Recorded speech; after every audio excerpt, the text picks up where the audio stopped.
Hello guys, ভুক্তভোগীরা hello guys, একটা video দেখে আসি সামাইয়ার মাকে।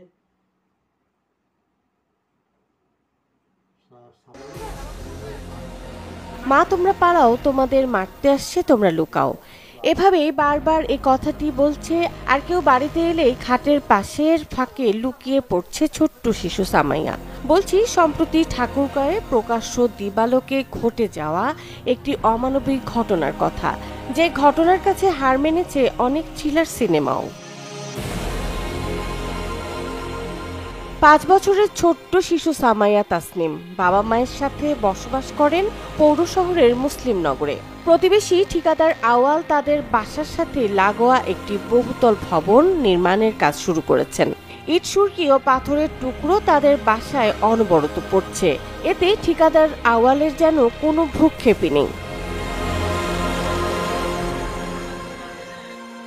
ঠিকাদার আওয়ালকে জানানোর এক পর্যায়ে সামাইয়ার বাবা আর তার মধ্যে বাক বিতণ্ডা শুরু হয় এবং এক পর্যায়ে আওয়াল ও তার ছেলে প্রিন্স বাড়ি নির্মাণের কাজে ব্যবহৃত শাটারিং এর কাঠ দিয়ে পরপর 2 বার সামাইয়ার বাবা ও তার মাকে বেধড়ক মারপিট করেন। বিষয়টি ভুক্তভোগী পরিবার থানায় জানানোর পর প্রথমে পুলিশ তাদের অভিযোগ নেননি। উপরোক্ত ভুক্তভোগী সামাইয়ার বাবাকে আটক করে। পাশে বিল্ডিং এর কাজ হচ্ছে, আমার টিনের উপরে ইট বালি খোয়া পড়তেছে। ওইটা আমার হাজবেন্ড বলতে গেছে তাদেরকে যেন একটা নেটের ব্যবস্থা করা হয়। আমার ছোট বাচ্চা আছে, পিছনে যায়।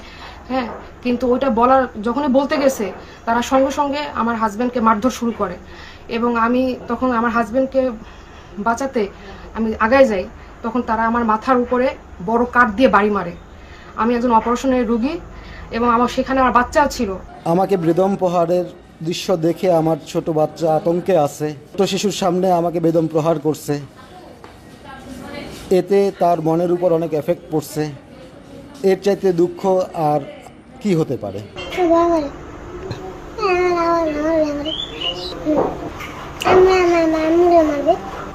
এ ব্যাপারে অভিযুক্ত ঠিকাদার আওয়ালের সাথে সত্যতা যাচাইয়ের জন্য যোগাযোগ করা হলে তিনি ঘটনার সত্যতা স্বীকার করেন। আপনার বাসা কনস্ট্রাকশনের কাজের মালামাল না কোনো বাসা পড়তেছিল, তো এই বিষয়ে আপনাকে অবগত করলে আপনারা কর্ণপাত করেননি এবং এর ফলশ্রুতিতে পরবর্তীতে ওনার হাজবেন্ড এবং ওনার উপরে আপনারা মানে অ্যাটাক করেন। এই বিষয়ে আর কি মামলাটা করছে। এই বিষয়ে আপনার কিছু বলার আছে কি? ঘটনা একটু ঘটছে, এটা ঠিক আছে। জি জি জি। কিভাবে ঘটছে, হ্যাঁ জি, ওই জন্যই বলছি যে কিভাবে ঘটলো বা কি সমাধান হবে উনি বলবে আপনার। আচ্ছা ঠিক আছে। মারধরের ঘটনার সিসিটিভির 2টি ভিডিও ফুটেজ সামাজিক যোগাযোগ মাধ্যমে ছড়িয়ে পড়লে পুলিশের দায়িত্বে অবহেলা নিয়ে প্রশ্ন ওঠে জনমনে। ঘটনা হয়েছে কি, আমি পড়ে গেছি ফাটা বাসের সিপাই কালকে একটু দেওয়ার লেগে একটা দিন ওয়েট করার লেগে না, ভিকটিমদের কাছে একটা অভিযোগ আসছে যে তাদের অভিযোগ নেওয়া হচ্ছে না, উপরন্তু তাদের বিরুদ্ধে চাঁদাবাজির মামলাটা যেটা হচ্ছে অভিযোগ করছে সেটাই নাকি মামলা হিসেবে নেওয়া হচ্ছে। ওই কালকে সম্ভবত আমার ওসি স্যার আইব, বুঝছেন? স্যার আমারে ফোন দিছিল, জি, ফোন দিয়ে বললো যে কালকে আমি আসি, আইসা এটা মামলা। ঠিক আছে, ওকে ওকে ওকে। বর্তমানে নিরাপত্তাহীনতায় দিন কাটছে ভুক্তভোগী সামাইয়ার পরিবারের। Desk report, channel 24।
Okay guys, সালাম আলাইকুম।